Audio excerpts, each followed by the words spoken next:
Te vagy az Úr mindenek felett. Köszönöm, Jézus, hogy szent a Te igéd. Köszönöm, hogy minden, ami abban van, igaz, és amen. Köszönjük, Jézus, hogy magadat azonosítod az igével. Te vagy az ige. Te vagy a kenyér. Te vagy az élet nekünk. Uram, minden szavad, élet és szellem. Minden szó, ami kijön a Te szádból, igazság. Életet ad nekünk. Köszönjük, hogy hitet épít, Uram. Akarunk meglátni Téged úgy, ahogy vagy, Uram is. Akarjuk, hogy táguljon a mi horizontunk. Akarjuk, hogy széles legyen a mi látásunk. Hiszem, hogy ma is közel jössz, Istenem, és hiszem, hogy ma is itt vagy, bennünk élsz, és közöttünk jársz. Dicsérünk ezért Téged a Jézus nevében. Amen. Dicsőség Istennek. Az ő jelenléte az egy nagyon jó és áldott dolog. Amikor Isten jelenlétében lehetünk, az értékesebb pillanat minden másnál. Ma arról szeretnék nektek beszélni, hogy amit már el is terveztünk, illetve hát én magamra nézve elterveztem, hogy ebben az évben már nem akarok másról beszélni, csak arról, hogy hogy néz ki az Úr, és hogy milyen ő valójában. Az a szent meggyőződés van bennem, hogy az Istenről való kép, amivel te rendelkezel, ez határozza meg a te életedet, és ez határozza meg a te szolgálatod, a te mozgásod, a te odaszánásod és mindent. Ha kicsi a te Isten képed, ha nem látod Istent úgy, aki ő valójában, akkor kicsi lesz a te hited, akkor kicsi lesz a te odaszánásod, akkor kicsi lesz a te megtapasztalásod belőle, akkor minden úgy összeszűkül a tér. Akkor sokszor nem érdekelt, hogy emberek miért rajonganak Istenért, mi a baja ennek, gondolod magadba, ennek a csávónak, hogy mit csápol ez itt ennyire. Lehet, hogy a te Isten képedet akarja, sőt, biztos, hogy a te Isten képedet akarja az Úr növelni. Hogy lásd úgy az ő dicsőségében, amilyen ő valójában. Meggyőződésem, ha látnánk az Urat, ugye emberi szem nem láthatta Istent, szemtől szembe. Emlékeztek, mikor Mózes is elvonult előtte az Úr, akkor eltakarta a tekintetét, vagy János azt mondja, hogy halottá váltam. Ha meglátnánk az ő nagyságát, az ő dicsőségét, meghalnánk. Meghalnánk. Ha most itt megjelenne az Úr közöttünk, és itt megállna egy pillanatra, mi mindannyian halottá válnánk. Nem. Hiszem, hogy nem, mert mi már az új életben vagyunk. De akkor is szemtől szemben az Urat látni, ezt majd odaát fogjuk. A tökéletesen megújult testben, amin nem fog a halál.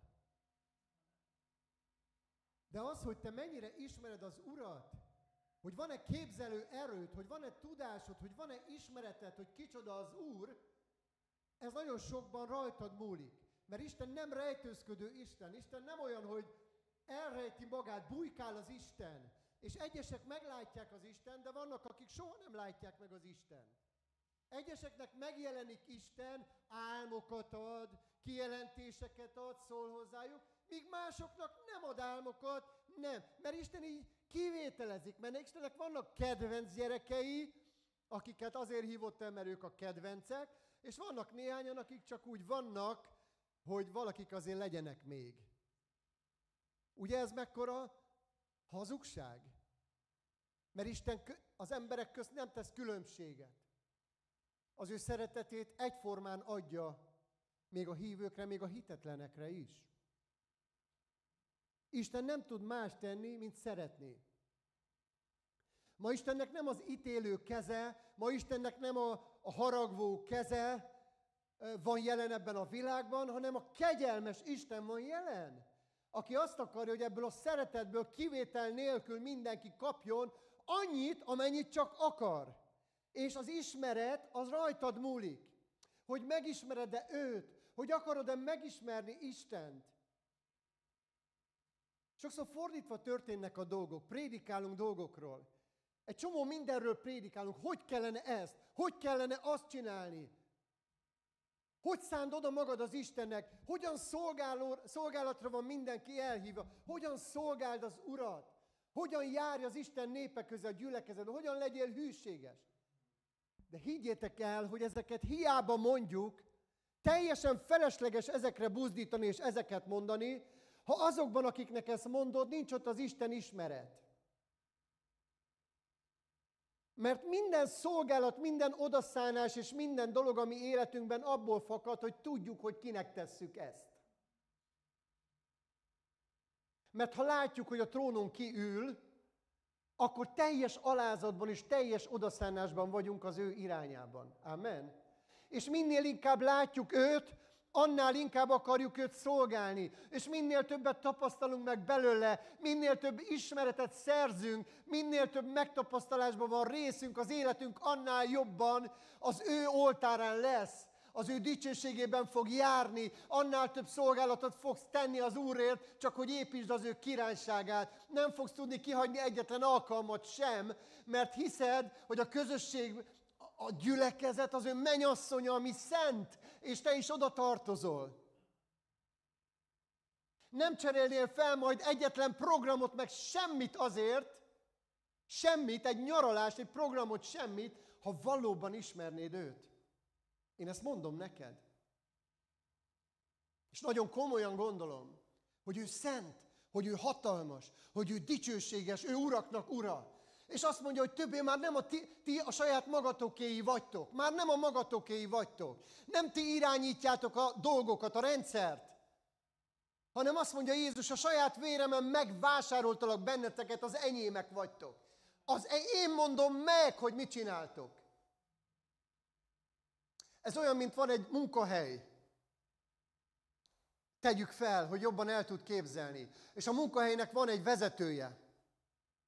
És az a dolga azoknak, akik alkalmazásban vannak, hogy végrehajtsák azt, amit a vezető mond. Amen. Ezért fizetést kapnak a megegyezés szerint. És még jutalmat is. Na most gondold el, hogy az ő királyságában ez máshogy van.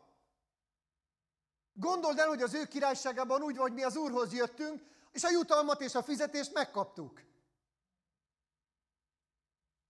De ha ezt nem látod, akkor hogyan szolgálhatnád őt hűségesen? Amen. És azt mondja, hogy innentől már azt csináljátok, azt akarom, hogy tegyétek, mert ez a legjobb nektek, hogy azt tegyétek, ami az én akaratom. Azt mondja az Úr. Amen. Az Úrnak az akarata, és ez tökéletesebb minden másnál. Csak mi felül okoskodjuk ezt a dolgot. De nem akarjuk ezt tenni. Ma hiszem, hogy az a sorozat, amit el szeretnék indítani, körülbelül egy 3-4 részből álló sorozat lesz. Ezt hiszem, hogy az ő megismeréséhez fog közelebb vinni. Hogy a te Isten képed növekedhessen. Nemrégen olvastam ezt az igét, amikor a samáriai asszony jön a kúthoz. Emlékeztek erre? Jön a samáriai asszony a kúthoz, ez egy bűnös asszony volt. Jézus vizet kért tőle. Ismeritek a sztorit, és ugye, hogyan kérhetsz te vizet tőlem, mondja az asszony. Eleve egy asszonytól egy férfi vizet kér, ez abban az időben ez botrányos volt. Aztán egy samáriai asszonytól kér vizet. Hát ők nem csípték így az ilyen Krisztusféléket. De mégis nem értette, hogy jön ő ehhez. És aztán így gondolkodik, és egyfajta kérdéseket tesz fel Jézus. Most hogy van Jézus akkor ez? Hogy hogyan kell az Istent imádni? Hogyan kell az Istent imádni? Mit kell tenni? Úgy, ahogy ti mondjátok, hogy menjünk fel Jeruzsálemben, és ott imádjuk az Urat. Hogy mindenki menjen Jeruzsálemben, és ott imádja az Urat. Vagy úgy, ahogy mi mondjuk, és ami őseink gyakorolták, hogy menjünk fel a hegyre, és úgy, most ide kell a hegyre menni, vagy oda kell Jeruzsálembe menni. Most hogy kell az Istent imádni? És emlékeztek, itt említettem ezt és kiemeltem, hogy Jézus azt mondja, hogy ez tök mindegy, hogy itt vagy ott vagy. Ti eljöttök, és vallásos szokásnak szolgáltok, mert azt mondjátok, hogy itt ezen a hegyen kell imádni az Istent. De azt mondja, sem nem itt ezen a hegyen, sem nem Jeruzsálemben, magyarul azt mondja, hogy teljesen mindegy, hogy hol imádod az Istent, ti azt imádjátok, akit nem ismertek, vallásos szokásokat követtek, mentek a hegyre, mi pedig azt imádjuk, akit ismerünk. Szellemben és igazságban kell imádni az Urat. Mert az Úr szellem. Emlékeztek erre? Ez a sztori is azt mutatja, hogy nem tudsz imádni, hogy nem tudod az Urat követni, ha nem ismered őt. Azt mondja, mi azt imádjuk, akit ismerünk. Minket már nem elégítenek ki a szokások, a vallásos szokások, hogy fölmegyünk a Szerávba, a hegyre, eljövünk a gyülekezetbe, együtt éneklünk, tapsikolunk esetleg, még a kezünket is felemeljük. Ez mind üres önmagában, ha nem ismered őt, ha nem ismered az Urat. Azt mondja, mi pedig azt imádjuk. Hiszem, hogy azt imádjuk, akit ismerünk. Ő szellem, és mi új szellemben vagyunk, újjászületett szellemben vagyunk. Mi azt imádjuk szellem által, aki szellem, és igazságban. Amen? Mert megigazított minket az Úr.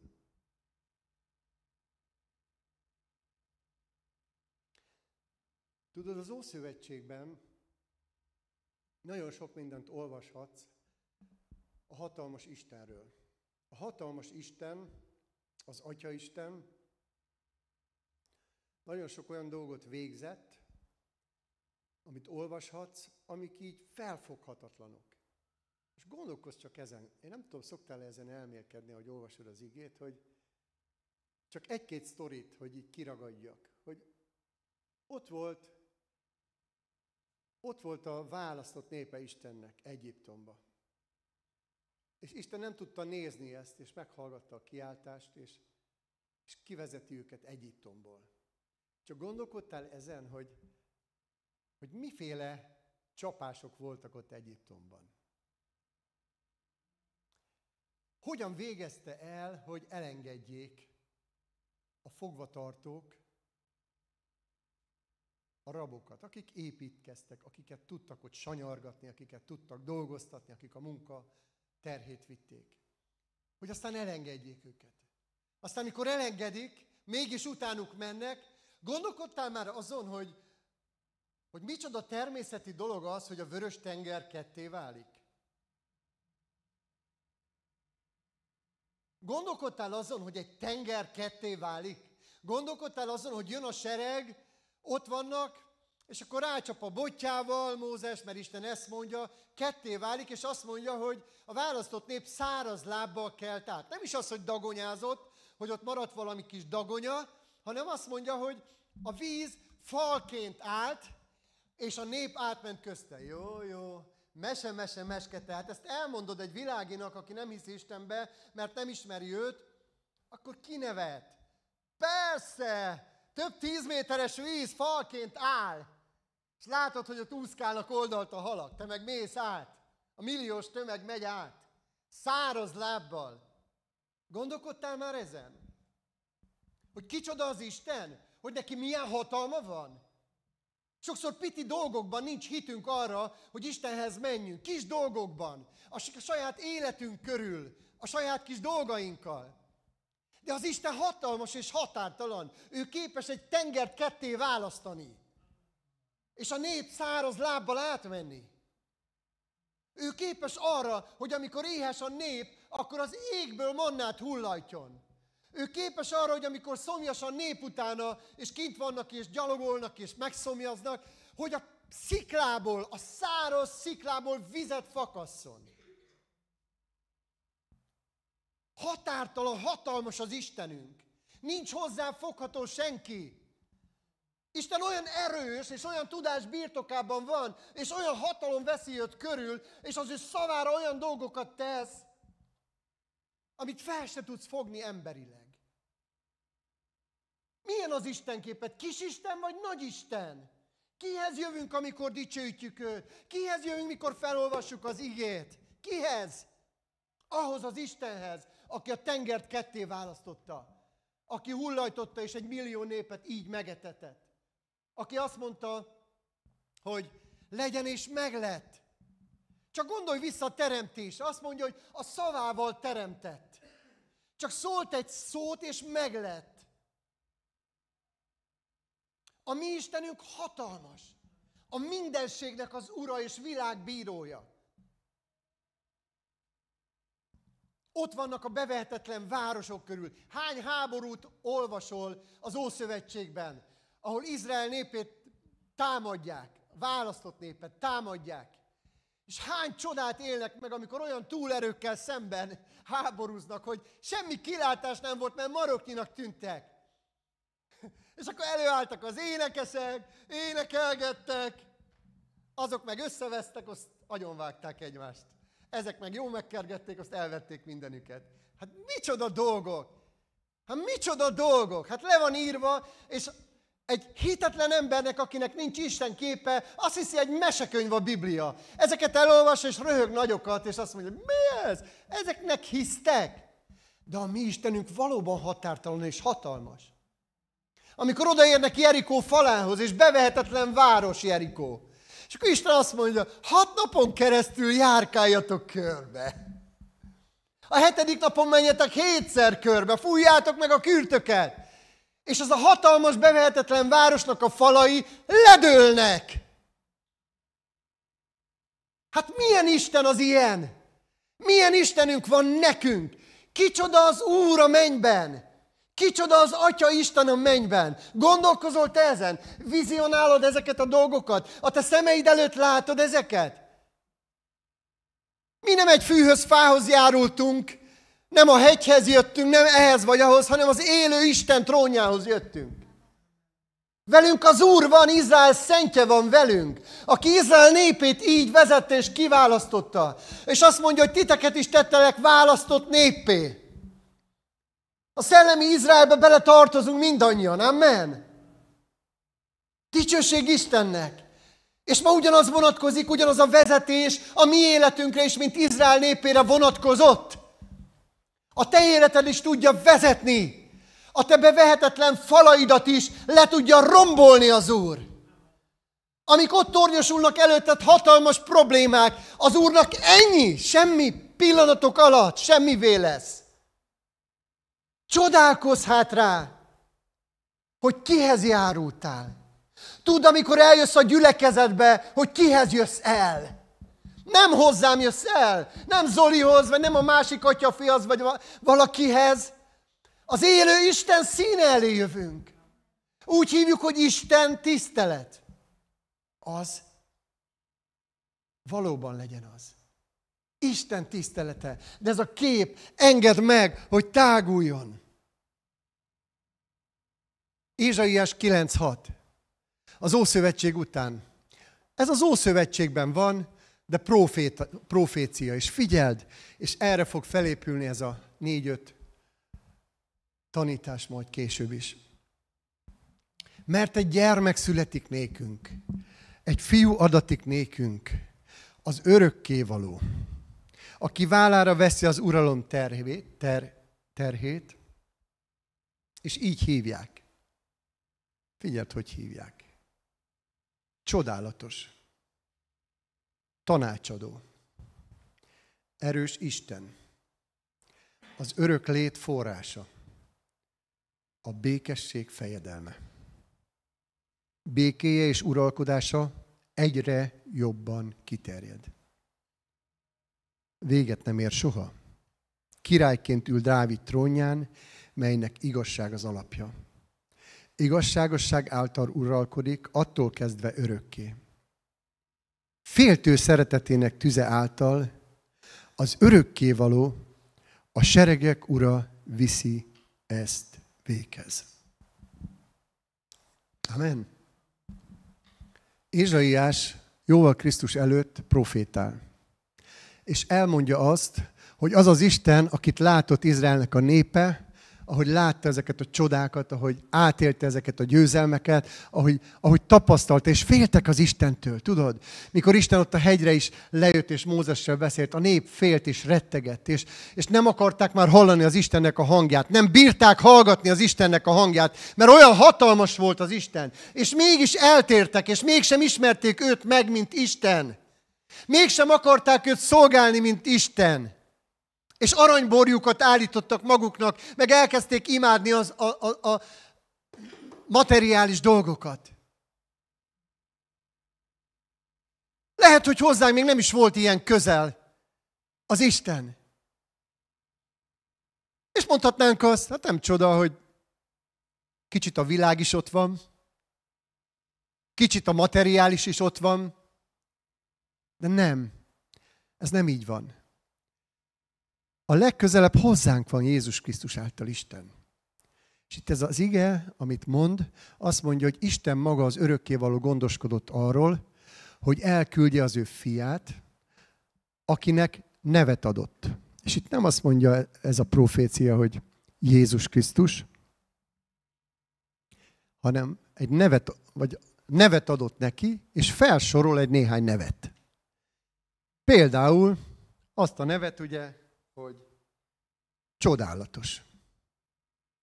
Az ő neve csodálatos. Így hívják. Azt írja, így hívják. Csodálatos. Így hívják tanácsadó. Így hívják erős Isten. Így hívják öröklétforrás. Így hívják békesség fejedelme. Szoktad így szólítani Jézust? Dicsőítünk téged a mai nap, örökké valóság fejedelme. Milyen jó szól, nem? Milyen jó szól. Zene a füleimnek ez a mondat. Dicsőítünk téged, a békességem fejedelme. Dicsőítelek téged, tanácsadóm. Ugyanazt mondod, hogy Jézus Krisztus, az Úr Jézus. Dicsőítelek téged, csodálatos Istenem. Amen. Ma amiről szeretnék szólni, ez a név, ami az első, hogy csodálatos. Ma a csodálatosról fogok egy pár szót mondani. Hogy ő a csodálatos. Így nevezik, csodálatos. Ez a szó, hogy csodálatos, ezen gondolkodtam, mi valójában ez a szó, hogy csodálatos? Csodálatos. Benne van ott az elejében, hogy csoda, tehát ez már hajaz valamire, hogy valami természetfeletti dologról beszélünk, ugye? Aztán átmondom, nem szoktam nagyon ilyet csinálni, de a szinonima szótárat kinyitottam. És figyeld, mit ír a csodálatosra. Hát, nem tudom, hogy van-e annyi időnk, hogy felolvassam. Következőt írja. Ezek a szinonimái. Csodás, csodálatra méltó. Bámulatos, bámulatra méltó, meglepő, érthetetlen, döbbenetes, meghökkentő, természet feletti, földön túli, kiváló, pompás, szenzációs, bizalmas, fantasztikus, feledhetetlen, elképesztő, káprázatos, páratlan felség, isteni, nagyszerű, csodálatosan szép, káprázatos, gyönyörű, elragadó, ellenállhatatlan, elképzelhetetlen.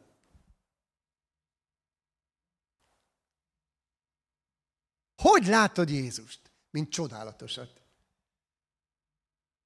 Így látod, mint egy elbűvölő, egy csodálatos, egy gyönyörű Jézus? Így látod? Mint egy csodatévő, egy határtalan, egy természet feletti úr? Így látod őt? Így hiszel benne, mint akinek nincsen lehetetlen? Ő a csodatévő, aki körüljár és csodákat tesz. Hány csodát olvasol a Bibliában? Míg Jézus itt volt és szolgált, csak csodát csodára tett. Minden nap gyógyított, szabadított, halottat támasztott, és csodákat tett. Amen.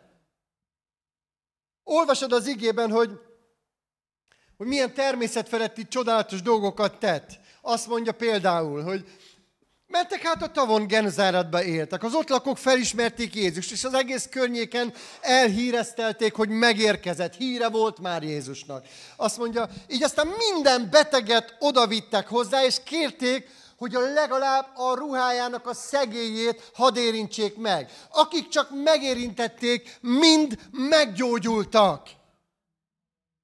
Lehet, hogy emlékeztél egy vérfolyásos asszonyra, aki egyszer hittel meggyógyult. Amen. Mikor Jézus ruháját megérintette. De mit mondunk itt Genezáretben, mi történt? Hogy úgy látták őt, mint Istent. Úgy látták őt, mint csodálatos. Felismerték az ő nevét, mint csodálatos. És azt mondták, hogy csak a ruháját megérinthessük, és meggyógyulunk.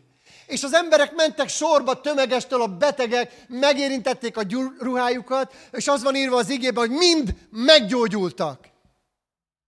Érted? Látod így az Urat? Mint akinek a ruháját megérintjük, és meggyógyulunk. Amen. Ez szellemben történik, mert ő szellem. És megérintheted, nem csak mondhatod, Uram, érints meg engem. Hányszor imádkozunk? Ó, itt van benned. Csak érints meg őt. Csak szellemben érints meg őt. Csak szólj hozzá, csak higgy benne. Csak érints meg a ruhája szegélyét. Érted? Csak érints meg. És úgy jársz, mint Galileában az a tömeg, akik meggyógyultak tömegestől. Érted? Lásd így, mint csodálatos gyógyító. Lásd így, ne veszél el a problémáid, a betegségeid kezelésében. A kenegetésben, a gyógyszerekben. Átmenetileg lehet ez jó, amíg meg nem érinted, és amikor megérinted, abból gyógyulás származik. Mert ha hittel megérinted, abból gyógyulás származik. Amen. Növekedjen fel benned ez, és gondolkodj és elmélkedj ezen, hogy amikor ott járt, így ment Jeruzsálembe a tömegbe Jézus. És az emberek túllakodtak, és mentek a betegek, hogy csak oda érjenek az ő ruhájához. És azt írja az ige, és igazat ír, hogy mind meggyógyult. Mind meggyógyult, aki megérintette. Szerintetek Jézus nem ugyanaz? Azt olvastuk az előbb az igében, hogy az ő uralma növekedésének nem lesz vége. Egyre jobban kiterjed ezen a földön. Amen. Ma is megteheti. Ma is megteheti, csak lásd így Jézust. Az ismereted táguljon róla. Jézus csodatevő. Lukács 7:21. Abban az időben Jézus sok beteget és szenvedőt gyógyított meg különféle betegségekből. Megszabadította a gonosz szellemektől, és sok vaknak is visszaadta a látását. Máté 11:4. Jézus így válaszolt nekik: menjetek vissza Jánoshoz, és mondjátok el neki mindazt, amit hallottatok és láttok. A vakok látnak, a bénák járnak, a leprások megtisztultak, a süketek hallanak. Halottak támadnak föl, és a szegényeknek az örömüzenet hirdettetik. Boldog, aki nem kételkedik bennem, hanem kitart mellettem. Amen. Amen. Mondjatok áment. Amen. Jézus ma is ugyanez, ma is ugyanígy jár. És azt mondta nekem, Jézus ma azt mondta nekem, mondd el nekik. Mint ahogy Jánosnak el kellett mondani. És azt mondta, mondd el nekik, hogy amerre Jézus megy, mindenhol meggyógyulnak az emberek. Ahol Jézus jár, a vakok szemei megnyúlnak. Ahol Jézus jár, a szabadok, a foglyok szabadon lesznek bocsájtva. Ahol Jézus jár, Jézus itt van köztünk. Jézus ma is megteheti. Merjen a te látásod Jézus nagyságáról tágulni. Mert nem más, hanem Jézust hirdetjük. Jézus nagyságát hirdetjük. Amen. És azt mondja, hogy boldogok, akik nem kételkednek benne. A kételkedés az a hitetlenség. Boldogok, akik feltesznek mindent egy lapra, és hisznek Jézusban. És, mit mond még? Kitartanak mellette. Nem jött egy szóra a gyógyulás? Nem jött egy szóra a megoldás? Nem jött könnyebbség? Tarts ki! Azt mondja, boldogok, akik kitartanak. Amen.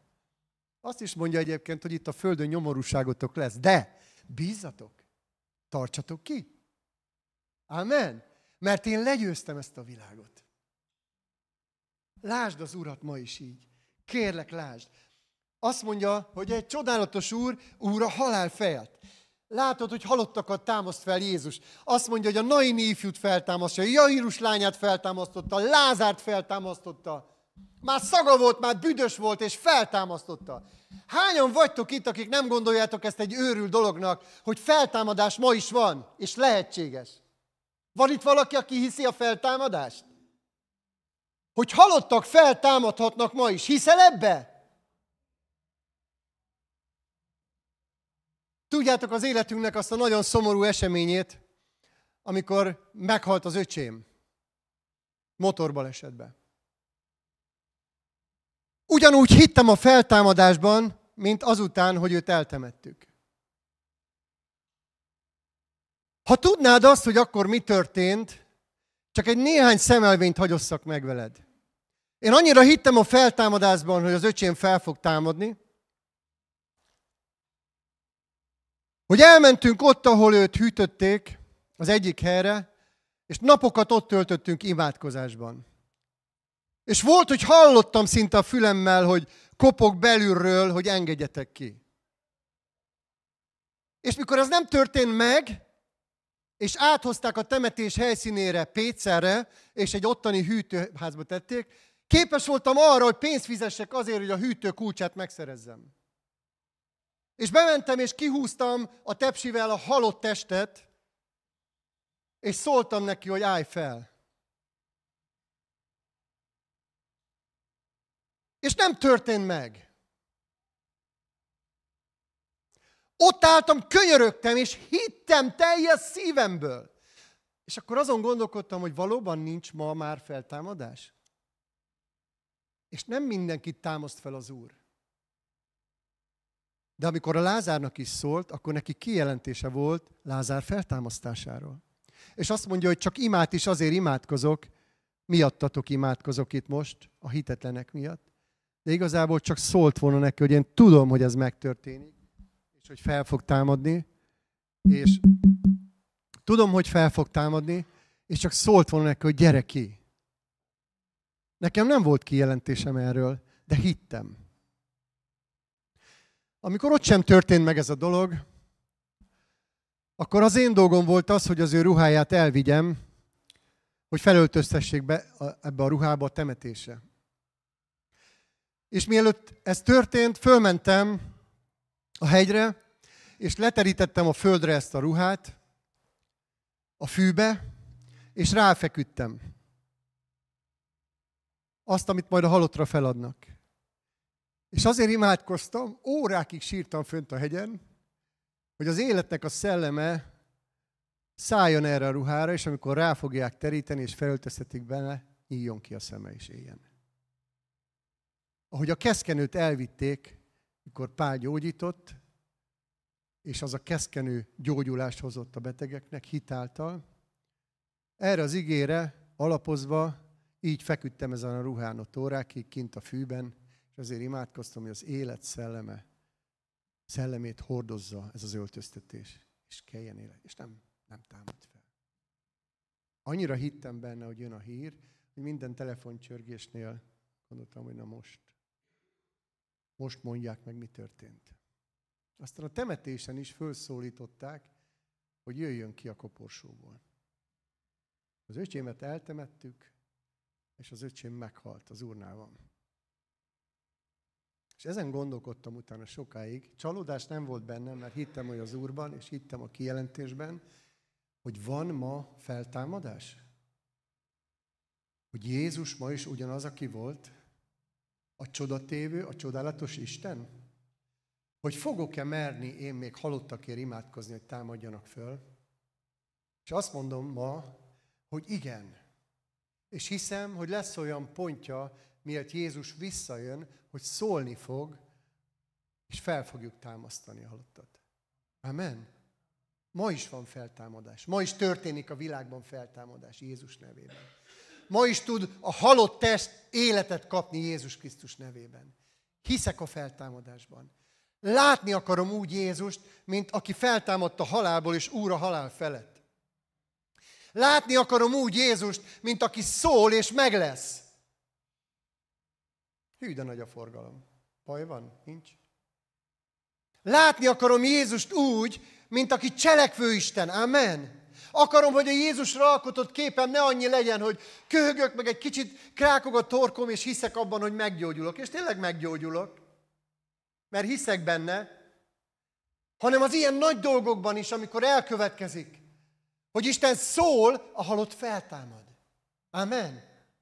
Azt mondja Jézus, hogy még nagyobb csodákat is fogtok tenni az utolsó időkben, mint amiket én tettem. Látod így Jézust?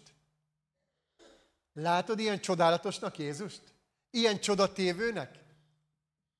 Megyek tovább, mert az idő elmegy. Jézus Úr a halál felett. Jézus Úr a sátán minden ereje felett. Nagyon sokan hirdetik ezt, hogy Jézus harcol értünk. Nem tudom, mire alapozzák.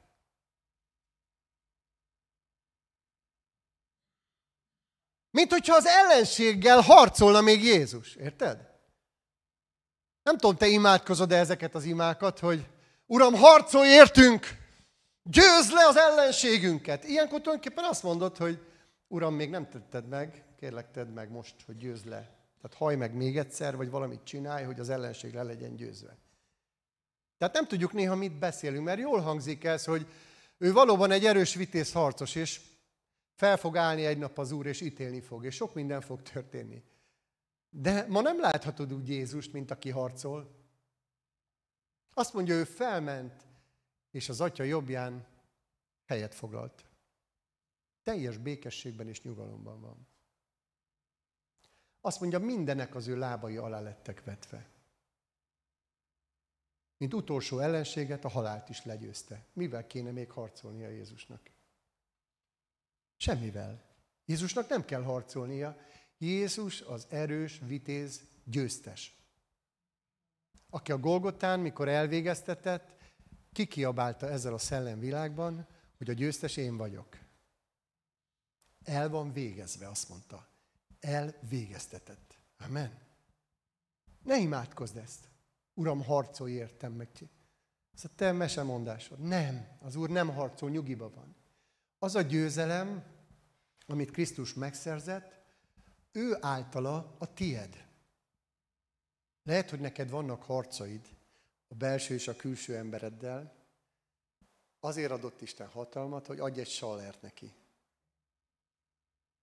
Ne az Úrra fogd, nem az Úr a hibás, nem a pásztor a hibás, nem a másik a hibás.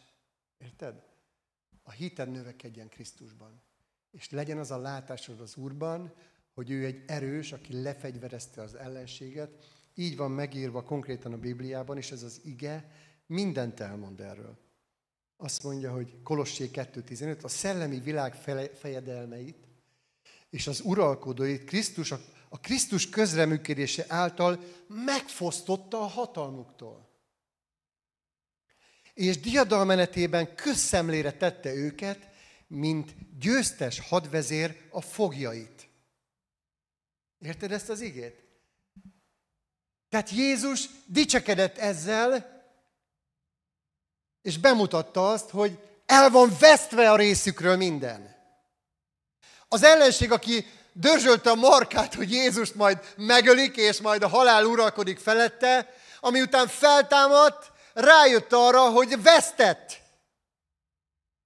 És azt mondja, hogy diadalmenetben ment az Isten elé. Bemutatni azt a tökéletes vért, vitte bemutatni az Atya előtt az áldozatot, és diadalmenetben, és azt mondja, hogy az Atya azt mondta neki, hogy a jobbon felől foglalj helyet. És a mai naptól fogva minden uralom a te válladon lesz. Hol? A mennyben, a földön és a föld alatt. Magyarul azt mondta az Úr, hogy a kormány a tied, Jézus tied a kormány, Isten mondta, az Atya Isten, átadom neked a kormányt. Az Isten mondta, átadom neked Jézus a kormányt. Kormányozd a mennyet az angyalokkal együtt. Mondjad, hogy mi történjen, hogy készüljön a hely a szenteknek, mi történjen a mennyben, kormányozd. Kormányozd a földet. Mind, ami a földön történik, Isten engedélyével történik. Jézus Krisztus akarata által kormányozza a földet. És a föld alatt is minden hatalom az Úré. Annyit tehet meg az ellenség, amennyit Isten megenged. És amikor azt mondja, állj van, állj van, állj van, mert te vesztes vagy. Érted ezt?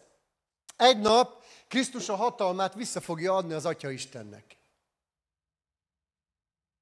De most a kormányzás az övé. Látod úgy Jézust, mint aki uralkodik mindenen? Mind a 3 szinten? Látod úgy Jézus, mint aki uralkodik a mennyben és kormányoz a földön és kormányoz a föld alatt? Minden az ő tudtával van. Láss, hogy minden az ő tudtával van.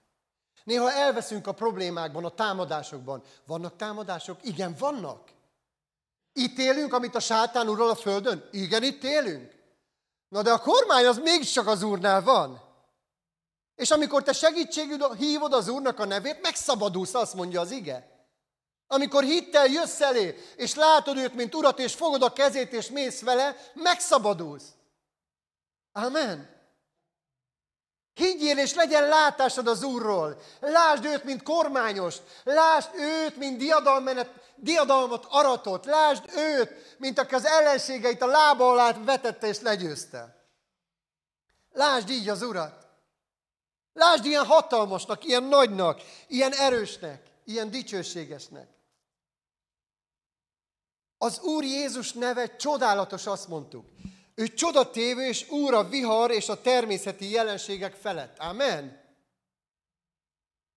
De amikor azt mondtam nektek, hogy elválasztotta a tengert, ő nagyon sok ilyen természeti csodát tett, amik megmagyarázhatatlanok, amiket most emberek, tudjátok, az emberek csinálnak, így robbangatnak fönt felhőket, hogy ne legyen eső, meg próbálnak esőt csiszolni, meg amikor van egy foci meccs, akkor felküldenek mindenféle durogtatókat, hogy eloszlassák a felhőt, hogy amíg a meccs van, addig ne essen. Hallottatok ilyenekről?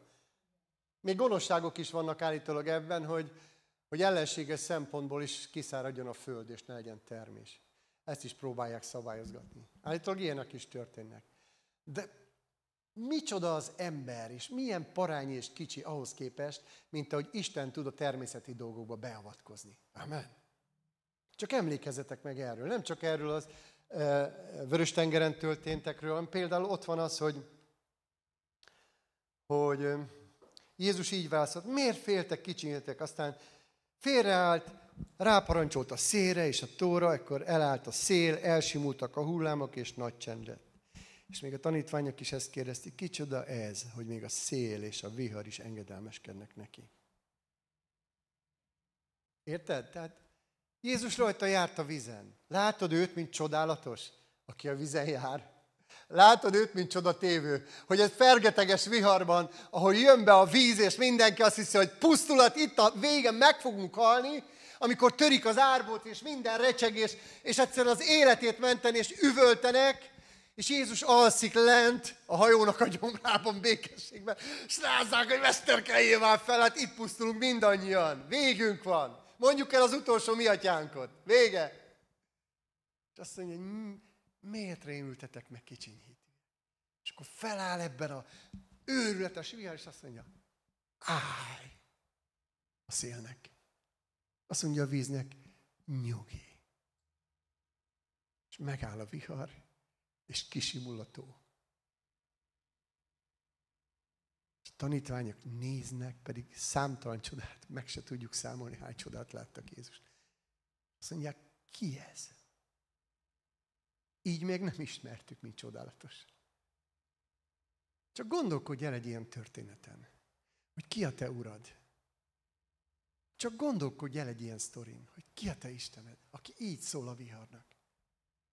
Tudod, az utolsó időkről beszél a Biblia, és azt mondja,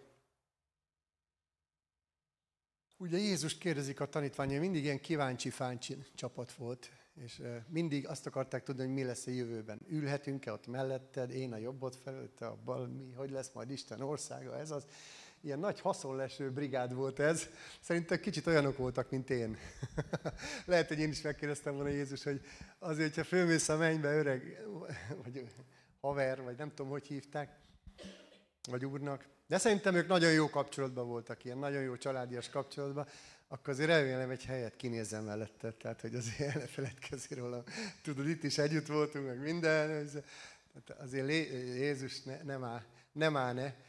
És akkor Jézus néz rájuk, hogy gondolkodnak, és hogy még mindig nem ismerték meg őket. És akkor kérdezi őket, hogy hát hogy lesz az utolsó időkben, gyerekek? Tehát, vagy nem, a gyerekek kérdezik Jézust, hogy megint kíváncsi-fáncsi csapat előáll, és akkor, na de hogy lesz az utolsó időkben? Mik fognak? Mi fogja jelenteni? Hogy mit fogunk látni, mit fogunk érzékelni, hogy már közel van a vége. Mert hogy lesz vége. Jézus beszélt erről.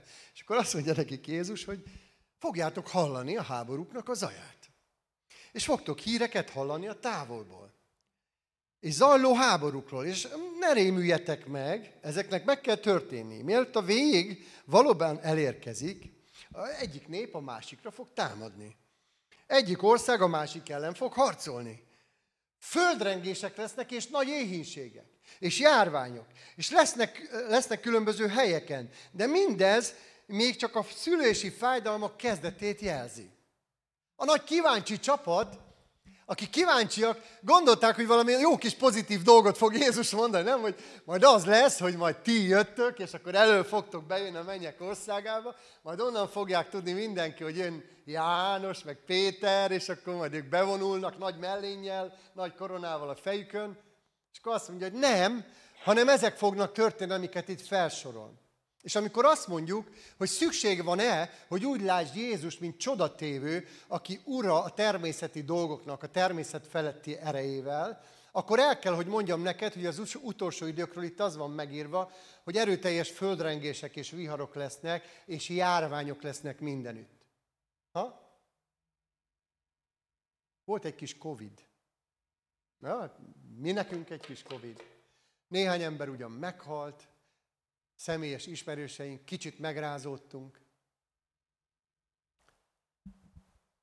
Hát most már vége is van így az ilyenfajta kísértésnek, meg próbatételnek, biztos nem lesz már.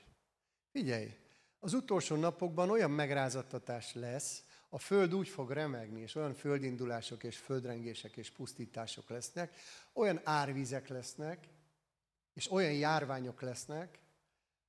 Erre mondja az Úr, hogy de ti ne féljetek, és ne rettegjetek.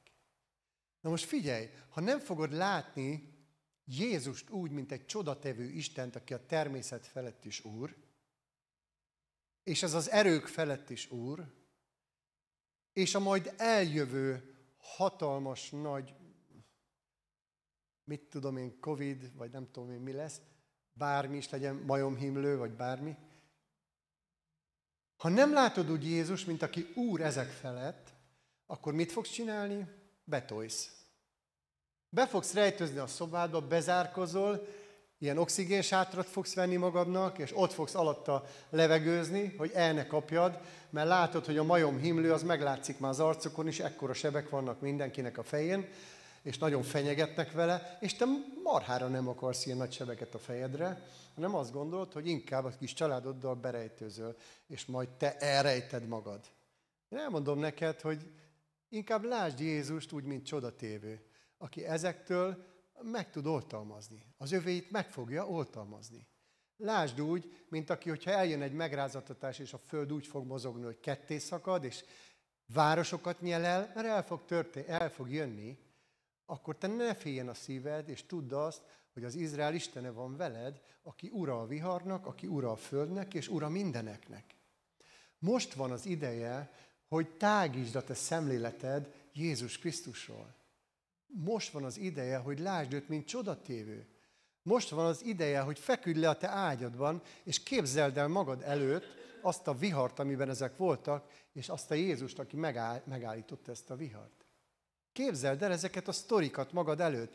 Engedd, hogy a te látásmódod Jézus Krisztusról növekedjen és szélesedjen. Hogy amikor eljönnek az utolsó időknek ezek a próbái, amikor itt vannak már a nyakunkon ezek az utolsó időknek a próbái, amikor hallod mindenhol a háborúskodást, és már világháborúkról beszélnek mindenhol, és már mindenről beszélnek mindenhol, amikor látod az áradásokat, hogy az autók hogy röpködnek a víz tetején, és hogy halnak meg emberek, és mi azt mondjuk, hogy ó, de Magyarország. Magyarország az valamiért az úttól elválasztott nép. Ne hidd, hogy itt nem fognak dolgok történni. Ne hidd, hogy itt nem fog megrázattatni. Ez nem fenyegetés, én nem akarnak riogatni téged, de az igében ez van írva. És azt mondja az Úr, ti pedig ne féljetek, hanem legyen az a látásmódotok Jézus Krisztustól. Legyen az a csodálatos, az ő neve, így hívják, csodálatos. Csodálatos, lásd csodálatosnak Jézust, lásd hatalmasnak, hogy soha ne tudjon a félelem leuralni téged, amikor ezek a bajok jönnek. amikor a betegség jön, amikor a halál jön, amikor a támadás jön az ellenségtől. Mindig egy csodatévő, hatalmas urat láss, aki ezeket mind legyőzte, és akinek a hatalma által te is képes vagy ezeken átmenni. Szükséged lesz a természet feletti csodára. Látod Jézust, mint aki ura a materiális világnak, amiben most élünk? Látod?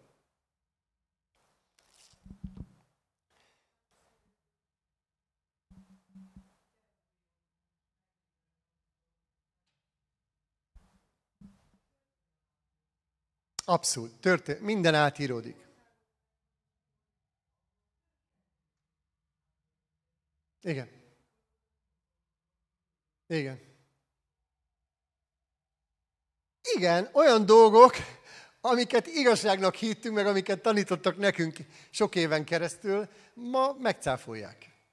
És minden normális dologra, amire mi azt gondoltuk, hogy normális, és az egyenes, és arra van az arra, mindenre azt mondják, hogy ez hülyeség, amely arra van az arra.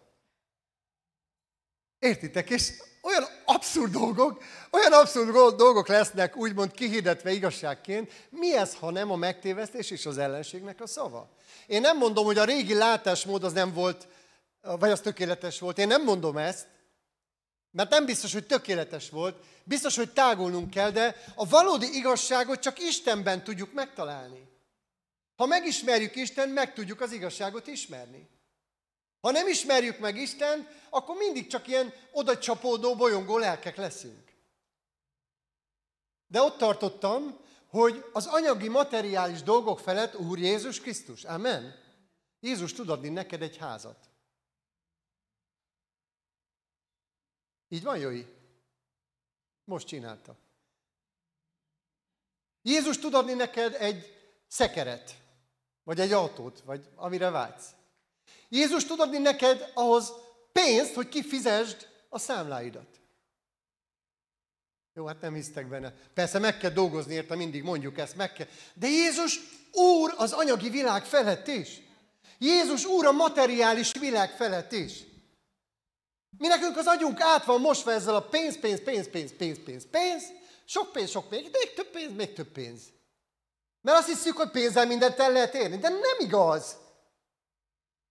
Ott volt az 5000 ember, 5000 férfi, meg az asszonyaik, meg a mit tudom ki, nem volt kajájuk. Jézus tanított, és mondja a tanítványoknak csak így egyszerűen, te Csaba, etesd már meg ezt a 10 000 embert. Hát ez mennyire vicces, nem? Tehát, hogy bolyongatok, kint vagytok a puszta kellős közepében, sehol egy spár, érted? Sehol egy pékség, egy albán pékség lenne legalább, vagy valami, érted, hogy egy kis kenyércsücsköt mindenki tudjon törni, és akkor legalább egy falathoz jusson, de 10 000 ember! És rászól ezekre a tanítványokra, akik egyébként össze-vissza mentek, néha olyanok voltak, mint akik nem százasok. Ők lettek egyébként a gyülekezet alapjai. Mert az ő hitük és az ő látásmódjuk a csodálatos Úrról kitágult. Például akkor, amikor ott volt ez a 10 000 ember. És azt mondta, nincs itt valakinek kajája? És ez mennyire idétlen kérdésnek tűnik emberileg, nem? Ott van 10 000 ember, hát gondolod, ez mekkora. Valakinek nincs itt kajája, gyerekek? Fel, kisgyerek. De, nekem van! 5 kenyerem, meg 2 halam. Jó lesz! Hogy nézhettek rá az emberek, akik ezt hallották, nem? Ennek elmentek otthonról. Ez mit akar a 2 halból megetetni minket? Meg az 5 kenyérből? És Jézus odakérte, megáldotta, azzal tett egy dicsőséges csodát, hogy még 12 kosárral maradt is. Nem csak, hogy mindenki jól lakott.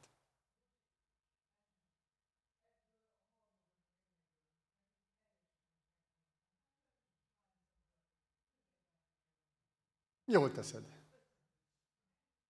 Tehát értitek, hogy van egy ilyen csoda, ami egyszerűen a materiális világgal kapcsolatos csoda, érted? Akkor mi nem hiszünk abban, hogy nekünk tud elég kaját adni? Azt mondja, hogy az ég madarait jól táplálja. Azt mondja, hogy nézd meg a mező virágát, hogy vannak öltöztetve. Azt mondja, hogy Salamon az összes díszes ruhájában nem nézett úgy ki, mint ahogy azok a virágok ott kinéznek a kertbe.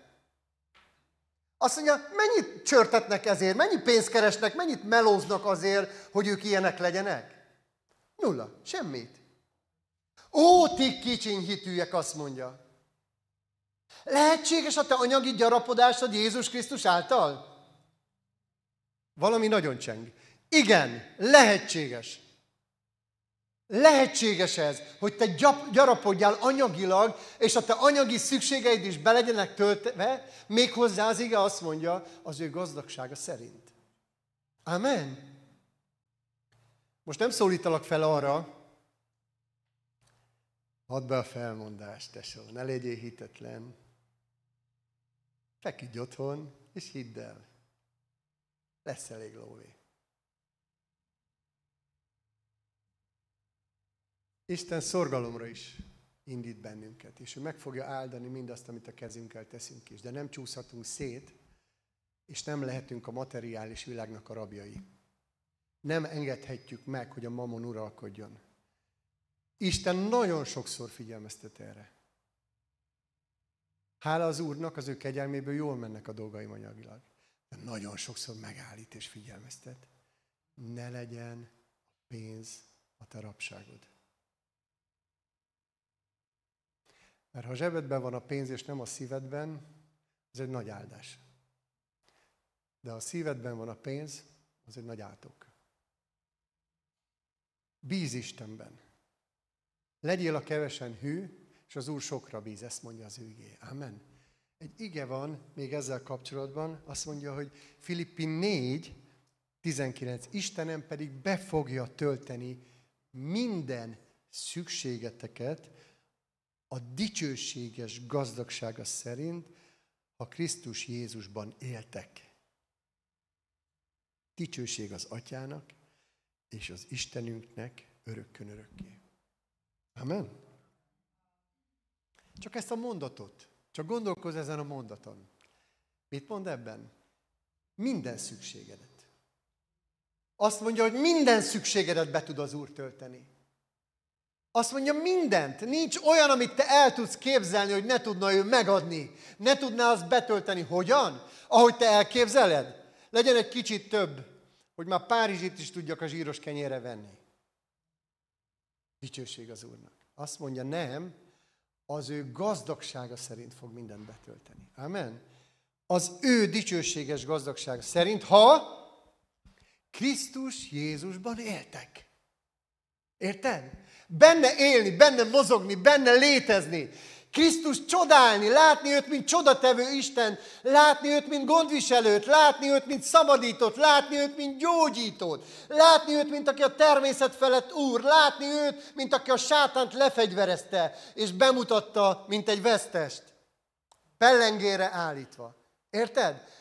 Ha ez a kép tágul, ha ezt a csodálatos Jézust látod, ha ez a csoda a szemeid előtt van szüntelen, és ezekről nem felejtkezel el, akkor a te hited növekszik, és te magad is tudod azt használni, birtokba venni, amit ő odadott már neked. Amen.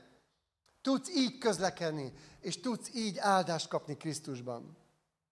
Tehát így hívják az ő nevét, az ige szerint Ézsaiásból, hogy csodálatos, hogy csodatevő, hogy természet feletti. Tudod, amikor mi beléptünk az ő királyságába a kereszt által, ugye beszél egy ige, amit az elején kihagytam, de ez egy nagyon, nagyon jó, ezt még el kell, hogy mondjam nektek, hogy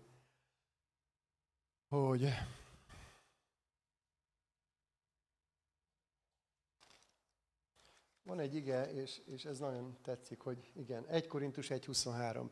Mi azonban egyedül Krisztust hirdetjük, akit a keresztre feszítve megöltek, ezen azonban a zsidók megütköznek, a nem zsidók pedig fel sem tudták fogni, hanem értelmetlenségnek tartják. A meghívottak számára viszont, akár zsidó, akár nem, Krisztus valójában Isten ereje és bölcsessége. Tehát itt szól egy dologról nekem az ige, ami azt mondja, hogy a kereszt egy választóvonal. És azt mondja, hogy a keresztről szóló üzenetet prédikáljuk a hitetleneknek. Amen.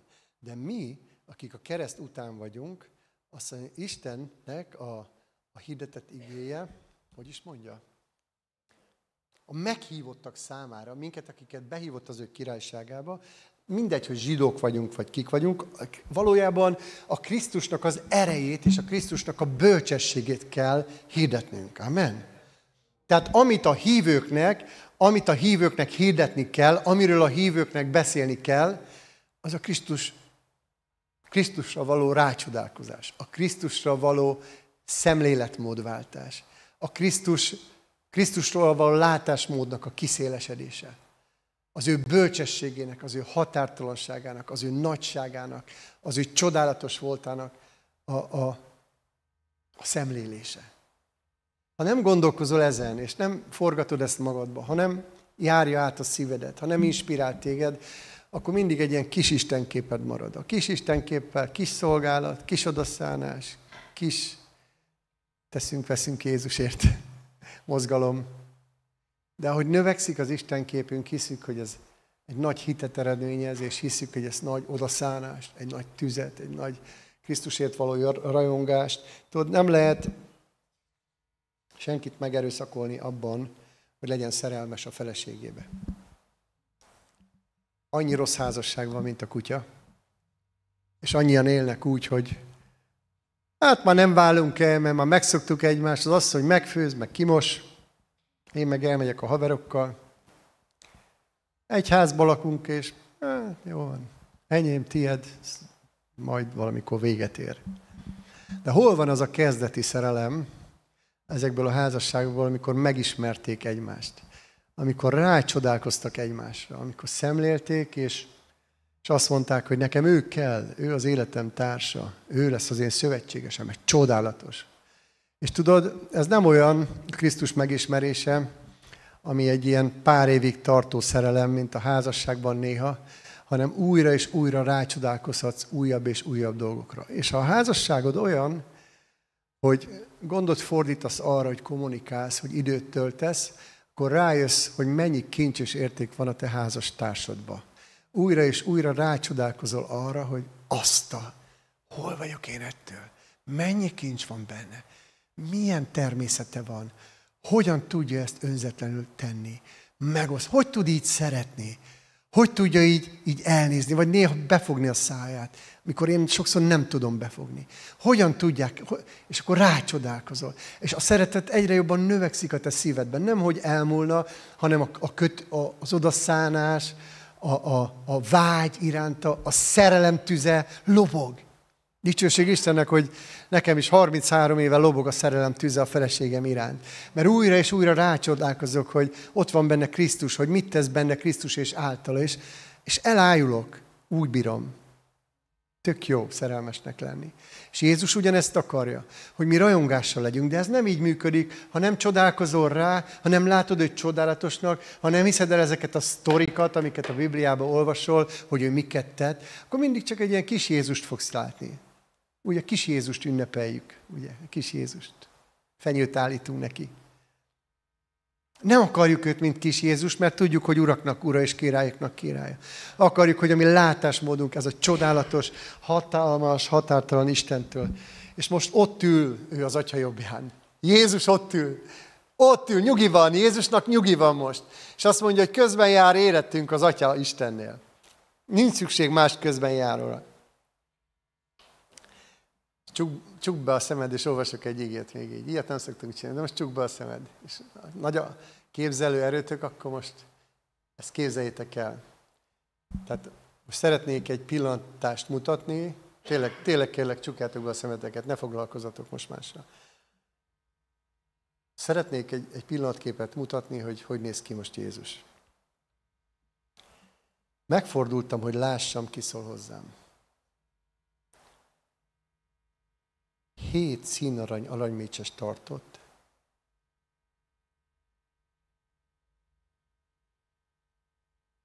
És közöttük valakit, az ember fiához hasonlított, hosszú ruhát viselt.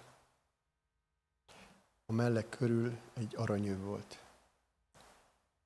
A feje és a haja olyan fehér volt, mint a hó, vagy a tiszta gyapjú. A szeme, mint a tűznek a lángja. A lába, mint a kemencében olvasztott izzó réz. A hangja pedig olyan volt, mint egy hatalmas vízesésnek a zúgása. A jobb kezében 7 csillagot tartott, és a szájából 2 élő, éles kard jött ki. Az arca úgy ragyogott, mint délben a nap, mikor a legerősebben süt. Amikor megláttam őt, a lába elé estem, mint egy halott. Ő azonban rám tette jobb kezét, és azt mondta, ne félj, én vagyok az első és az utolsó. Én vagyok az örökké élő. Halott voltam, de nézd, élek örökké. És kezemben vannak a halál és a Hádésznak a kulcsai. Azért írd le, amit látsz, amik most vannak, és amik majd ezután fognak történni. Amen. Valami elképzelhetetlen fenség, valami elképzelhetetlen gyönyörűség, valami minden értelmet felülhaladó dicsőség, ahogy Jézus ott ül a trónon. Ha néztél már napba, akkor ezt tudod milyen, mikor a legnagyobb tüzében ég. Olyan az ő ábrázata. Mint a tűz lángjai. Hogyha néztél már erős tűzlángba, olyan az ő tekintete, amivel lenéz. A száját, mikor megnyitja, olyan, mintha kardok jönnének ki belőle. Mikor megszólal, olyan, mint hatalmas vízesésnek az zúgása. Ott ül, és az ő lábai olyanok, mint amikor izzik, forró tűzzel, folyékonyan izzik a réz. Egy aranyövvel át van kötve az ő mellénél, és hófehér az ő haja, és az ő egész tekintete. Így látja János, és ő maga is halottá válik, ahogy látja ezt a mennyei látomást. És azt mondja, hogy mondd el nekik, írd meg nekik, hogy mi van ott. Kicsoda Jézus. Tágítsd a teret, tágítsd a látásodat róla. Nem egy valláshoz járultunk, nem egy gyülekezethez járultunk, az élő Isten színe elé jöttünk. Az élő Istent követjük, ő hatalmas, és akarjuk, hogy a mi látásunk őróla, amikor imádjuk, ehhez méltó legyen. Akarjuk, hogy a szolgálatunk, amikor őt szolgáljuk, ehhez méltó legyen. Akarjuk, hogy amikor elővesszük az igét, vagy hirdetjük, vagy közlekedünk egymás között, és bátorítjuk egymást, az Úrhoz méltó legyen, ehhez a fenségeshez, ehhez a dicsőségeshez, ehhez a mindenhatóhoz, a határtalanhoz, a bölcshöz, az igazhoz, a csodálatoshoz, a csodatévőhöz. Tudod, mi azzal, hogy Krisztussal szövetségre léptünk, egy új szövetségre, egy természet feletti világba léptünk. Te egy természet feletti ember vagy. Tudtad ezt? Te nem egy természetes ember vagy már csupán, te természet feletti ember vagy. Természet feletti hatalmat kaptál az Úrtól. Természet feletti erővel rendelkezel. Engedd, hogy táguljon a te szellemi látásod. Hogy amikor elkezdünk egy dalt énekelni, ne azt láss, hogy van néhány jó dal, néhány jó akkord, és az úgy felemeli a lelken, hanem lásd azt az Istent. Csukd be a szemed, ha kell, vagy emeld fel a tekintetedet, akiről az írás ír. Akinek a tetteit olvashatod. Lásd ezt a Jézust. És meggyőződésem, hogy amikor ezt látjuk, akkor itt mindenki hason fog majd dicsőíteni. Akkor lehet, hogy már nem is tudunk zenélni, amikor majd őt látjuk. Mert az ő dicsősége olyan nagy, hogy azt se tudjuk, hogy hogyan rejtőzzünk el, vagy esünk hasra. És akkor ő majd odajön, és felemel, és azt mondja, hogy ne féljetek, srácok. Hát eddig is engem imádtatok, nem? Ja, csak most felismertük. Ja, csak most jött egy felismerés, jött egy tágulás, és ehhez méltó lett minden. Így tud növekedni az életünk Krisztus által. Ez a felismerés, ez az ismeret tágul az Úrról. Ámen. Imádkozzunk röviden. Mennyei apukám, köszönöm neked azt, hogy minket megváltottál a saját véred által, és egy természet feletti világba helyeztél. Köszönjük, hogy nem halunk meg, hanem élünk örökkön örökké. Köszönjük neked, Uram, hogy minden hatalom neked adatott menjen földön és föld alatt. És Uram, akarjuk ezt az Istent látni, Jézus Krisztus, akarunk téged látni, ahogy te vagy. Akarunk ebben erősen hinni. Mindegy, hogy milyen bolondnak néznek, mindegy, hogy mit gondol a világ, mindegy, hogy a hitetlenek mit mondanak. Mi téged akarunk úgy látni, ahogy vagy, Uram. Akarjuk felismerni a te cselekvési határaidat, amik igazából nincsenek, mert minden lehetséges neked. És Uram, köszönjük, hogy megosztottad velünk ezt a természetfeletti erőt, és azt mondod, hogy annak is, aki hisz, annak is minden lehetséges. Uram, köszönjük ezt neked, és köszönöm, hogy te ura vagy minden helyzetnek, ura vagy minden betegségnek, ura vagy minden ördögi fogságnak, ura vagy a természetnek. Köszönjük, hogy te ura vagy az anyagi, materiális világnak, te ura vagy mindeneknek. Jézus, ezt a képet akarjuk, hogy növekedjen mi bennünk, hogy lássunk így téged, hogy felemelkedjünk hozzád, hogy hasonlóvá legyünk hozzád. Köszönöm, hogy ez a célod, ez az akaratod, ennyire szeretsz minket, ennyire átfogsz a te dicsőségeddel, és te nem egy haragvó, hanem egy szerető Istenünk vagy, aki köszönjük, hogy kiárasztod ezt a dicsőségedet ránk. Uram, ez a mi életünk, Uram, ez a mi jövőnk te benned, Istenem. Nem akarunk mást, hogy más dolgok segítsék elő a mi életünk boldogságát, sem anyagi értelemben, sem szerek, vagy bármi más, amihez nyúl az ember, csak hogy boldog lehessen, hanem te vagy a mi boldogságunk, Uram. Te vagy a mi örömünk. Te vagy a mi életünk, Jézus Krisztus. Te vagy ennek a gyülekezetnek a forrása. Te vagy ennek a gyülekezetnek a vezetője. Te vagy az Úr mindenben. Áldunk téged és imádunk örökkévaló. Jézus nevében, amen.